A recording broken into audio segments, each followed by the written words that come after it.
Good morning. How are you? Um, Doing all right at this point in time. I thought I'd just do a video on quite a little bit of stuff that I've been reading at the moment, um, and I apologise profusely straight away for some of the pronunciation during this video because I'm probably going to get some of it wrong. So I've been reading two books, and then I've come across some other stuff. So I've been reading about, for those people, and I'm going to get this wrong, Hygge. I would sort of say it's Huggy, but it's not quite. So Hygge. I hope that's how you say it. And then I'm just looking at a screen here which tells me how to pronounce these. So I'm hoping that I'm getting it right. And the other one that I read was Ikigai. So these are both Hygge is from Denmark. It's a way of life. It's very much practiced there, and then Ikigai is Japanese.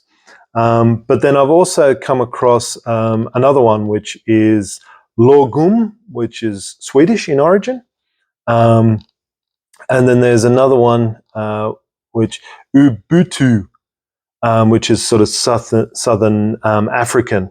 And I think the interesting part of these are suddenly all becoming very relevant in today's society. Maybe these countries that have these have sort of said, oh, well, we've done this since the dawn of time of our countries and stuff like that. But I think it's interesting that these things are now becoming sort of like part of people are talking about them in Western society. So I think these have quite a very strong relevance for our communities at the moment and our lifestyle, because they bring back some of the things that we probably need to sort of focus on as human beings.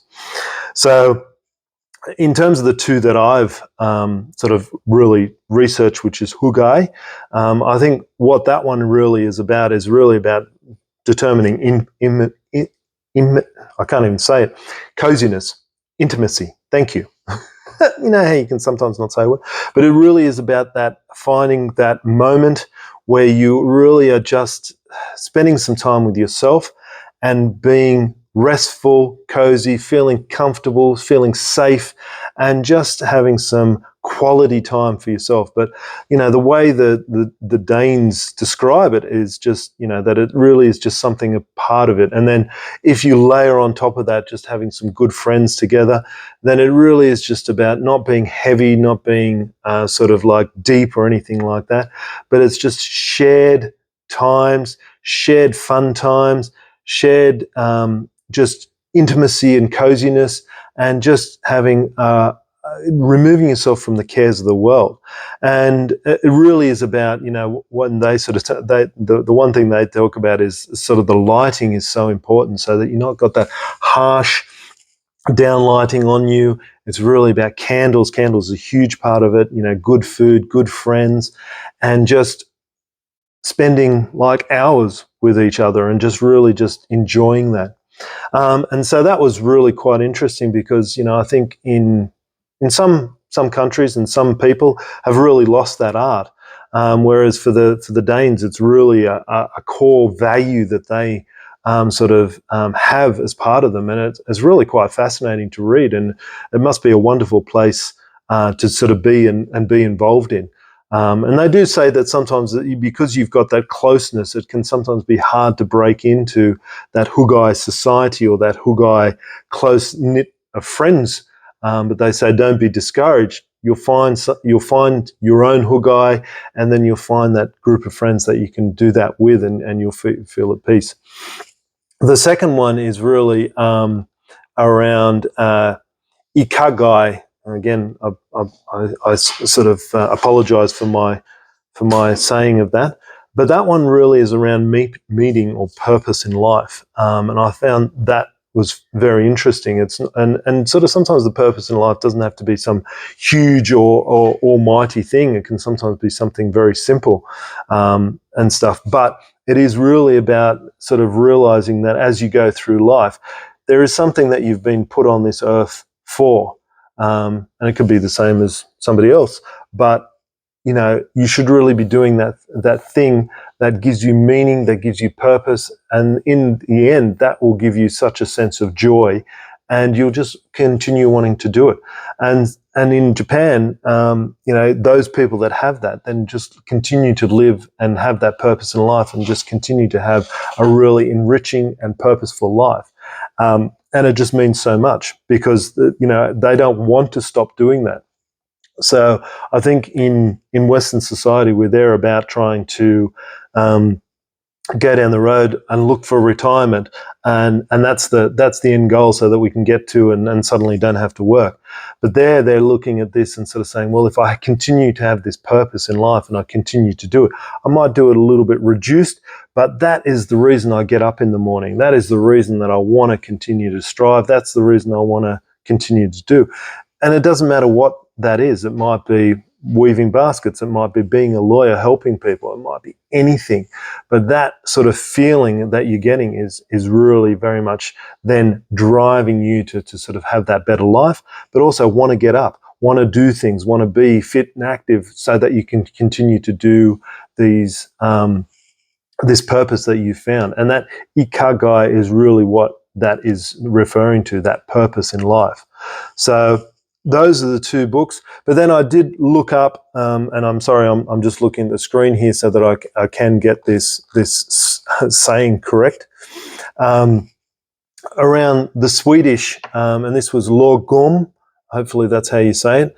But that's, again, that same sort of idea. It's around living a moderate life that's balanced, and having not being so self-indulgent and not being so consumerized, but finding balance to being, and they sort of talk about it as the Goldilocks principle. So not too much, not too little, but being just right. And I think, again, like Hygge and Ikigai, this will take time to develop, to know where that just right is. And it's not just talking about your life, so it's talking about everything, that you're always having that balance, that work is important and you do it, but it is having a balanced part of that life, and making sure that it doesn't sort of form, that it doesn't become overwhelmed. So that was an interesting one. And then the last one, which I'm going to also sort of talk about, Ubuntu. And I think it's about, that one is, again, it's about togetherness, the way I sort of read it, and somebody else might tell me there. But it's sort of like the belief in a universal bond of sharing that connects all humanity. And so that's really about sort of making sure that, you are part of that community, and that anything that you do impacts somebody else, maybe in a small way or a large way. And so therefore we need to have a sort of a more community sort of focused, world focus, because everything that we do impacts somebody else. And it's interesting when you get into these four, these are the four that I found. I'm sure there's others out there from different countries or different cultures, but these all were very interesting to sort of read about. So you've got one which is about meaning and purpose, one which is about getting to that coziness, quality of life, quality of really being part of something intimate and sharing some nice things with friends. The other one is around balance and being just right, as we said, the Goldilocks principle. And then the last one is around that togetherness, seeing the world as a whole, and you being part of that world.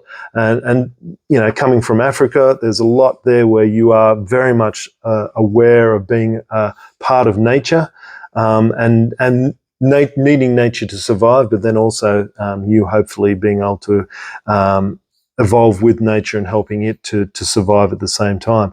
And I thought that these four were just fascinating, that they're now starting to sort of, we're talking about it. And does that sort of mean that we've lost our way a little bit in life, that we are so driven by consumerism, or we're so worried about our phones or our social media, or we've lost such a connection with our community, or we've forgotten how to have sort of connected, simple times, and that we feel that they're no longer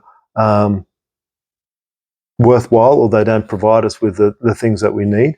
It's interesting that these sort of come up. And just to sort of show you this, these are the two books that I have read.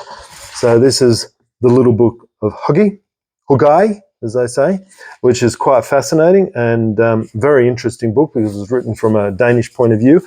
And then this is the other one, and both of these are very much sort of ones that you can sort of read, and they are fascinating to sort of get an understanding of that sort of way of life and that way of being.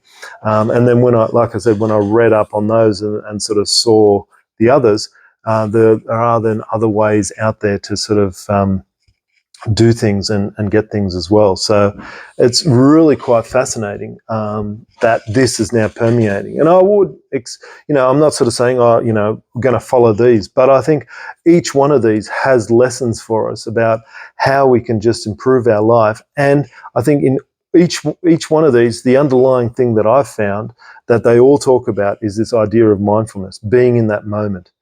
When they talk about that meaning in Ikigai, it's about you're still in that moment. You're not looking too far ahead. You're looking at today. Today is what I'm working. What is the thing that I can do today to still have that purpose and that meaning and feel good? Hygge, when you're talking about that intimacy, it's being with those friends in that moment, enjoying that food. They even talk about creating that food together, so that the bond is really about that whole experience. And again, you're mindful, you're in that moment. So it's interesting that all these sort of things are really trying to get you to be in the moment and be a part of something, and make sure that you're really sort of feeling it. So I think those two, I found those interesting. I haven't seen books on the other two yet, but I'm sure they're out there, and I'll probably try and find those as well and see what they're about. But they are really very interesting, and I think very much worth having a read. So hopefully that's been interesting. These 4 philosophies I think are quite fascinating, and I think there's something in each of them to really sort of bring something out for us as a culture as well. Okay, thanks a lot for listening, and hope you look after yourself. Bye-bye.